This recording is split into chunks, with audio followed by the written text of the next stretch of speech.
بسم اللہ الرحمن الرحیم۔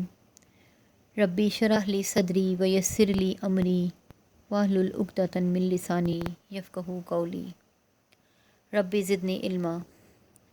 اللہم انی اسألک المعافاۃ فی الدنیا والآخرہ۔ آج کل جیسے آپ سب لوگ جانتے ہیں کہ فلسطین میں جو حالات مسلمانوں کے ساتھ ہو رہے ہیں، کہ جو خون ریزی ہو رہی ہے، جو ظلم و ستم ہو رہے ہیں، اس پہ ہم سب لوگ بہت زیادہ پریشان تو ہیں ہی، پر ہمارے دل خون کے آنسو رو رہے ہیں کہ یہ کیا ہو رہا ہے اور کیا ہونے جا رہا ہے۔ تو اس پر ہم لوگ زیادہ سے زیادہ کیا کر سکتے ہیں کہ ہم دعا کر سکتے ہیں، اس کے علاوہ تو ہم کچھ بھی نہیں کر سکتے۔ تو اللہ تعالیٰ ان کی مدد فرمائے، ان کی غیب سے ان کی مدد فرمائے، ان کو نصرت عطا فرمائے، ان کی حفاظت فرمائے۔ باقی کچھ معلومات فلسطین کے بارے میں مجھ تک پہنچی تھیں جو میں چاہتی ہوں کہ آپ لوگوں تک بھی پہنچیں، کہ جو ہمارے بچے ہیں وہ بھی جانیں کہ فلسطین کا کیا سٹیٹس رہا ہے ہماری مسلمانوں کی اس میں زندگی میں۔ یہ فلسطین انبیاء علیہ السلام کا مسکن اور سرزمین رہی ہے۔ حضرت ابراہیم علیہ السلام نے فلسطین کی طرف ہجرت فرمائی۔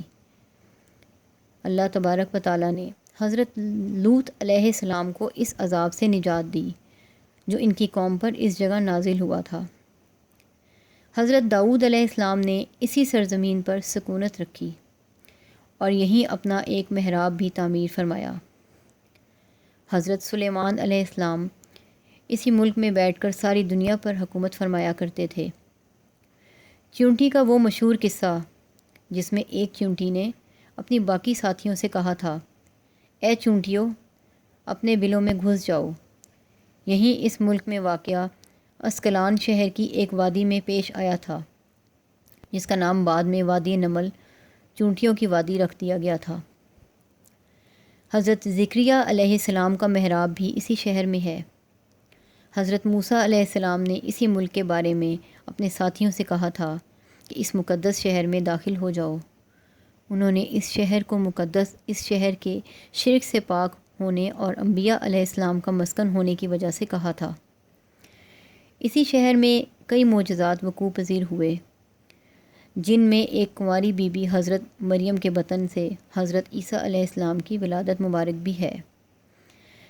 حضرت عیسیٰ علیہ السلام کو جب ان کی قوم نے قتل کرنا چاہا تو اللہ تعالیٰ نے انہیں اس شہر سے آسمان پر اٹھا لیا تھا۔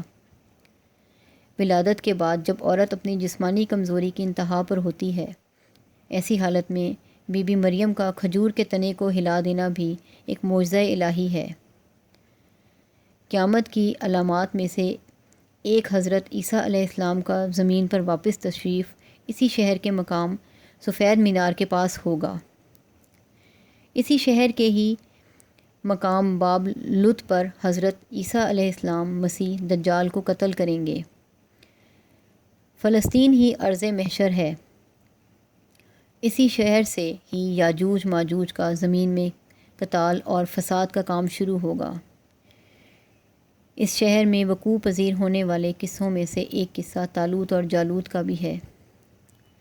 فلسطین کو نماز کی فرضیت کے بعد مسلمانوں کا قبلہ اول ہونے کا اعزاز بھی حاصل ہے۔ ہجرت کے بعد حضرت جبرائیل علیہ السلام دوران نماز ہی حکم ربی سے آقا علیہ السلام کو مسجد اقصیٰ فلسطین سے بیت اللہ کعبہ مشرفہ مکہ مکرمہ کی طرف رخ کرا گئے تھے۔ جس مسجد میں یہ واقعہ پیش آیا وہ مسجد آج بھی مسجد قبلتین کہلاتی ہے۔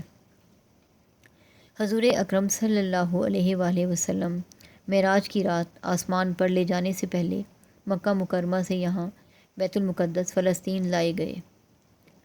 سرکار دو عالم صلی اللہ علیہ وآلہ وسلم کی اقتداء میں انبیاء علیہ السلام نے یہاں نماز ادا فرمائی۔ اس طرح فلسطین ایک بار پھر سارے انبیاء کا مسکن بن گیا۔ سیدنا ابو ذر کہتے ہیں کہ میں نے رسول اللہ صلی اللہ علیہ وآلہ وسلم سے عرض کیا کہ زمین پر سب سے پہلی مسجد کون سی بنائی گئی؟ تو آپ صلی اللہ علیہ وآلہ وسلم نے فرمایا کہ مسجد الحرام یعنی خانہ کعبہ۔ میں نے عرض کیا کہ پھر کون سی؟ آپ صلی اللہ علیہ وآلہ وسلم نے فرمایا کہ مسجد اقصیٰ یعنی بیت المقدس۔ میں نے پھر عرض کیا کہ ان دونوں کے درمیان کتنا فاصلہ تھا؟ آپ صلی اللہ علیہ وآلہ وسلم نے فرمایا کہ 40 برس کا، اور تو جہاں بھی نماز کا وقت پالے وہیں نماز ادا کر لے، بس وہ مسجد ہی ہے۔ وصال حبیبنا صلی اللہ علیہ وآلہ وسلم کے بعد حضرت ابو بکر رضی اللہ عنہ کے ارتداد کے فتنہ اور دیگر کئی مشاکل سے نپٹنے کے لیے عسکری اور افرادی قوت کی اشد ضرورت کے باوجود بھی ارض شام فلسطین کی طرف آپ صلی اللہ علیہ وآلہ وسلم کا تیار کردہ لشکر بھیجنا بھی ایک ناقابل فراموش حقیقت ہے۔ اسلام کے سنہری دور فاروقی میں دنیا بھر کی فتوحات کو چھوڑ کر محض فلسطین کی فتح کے لیے خود سیدنا عمر کا چل کر جانا اور یہاں پر جا کر نماز ادا کرنا اس شہر کی عظمت کو اجاگر کرتا ہے۔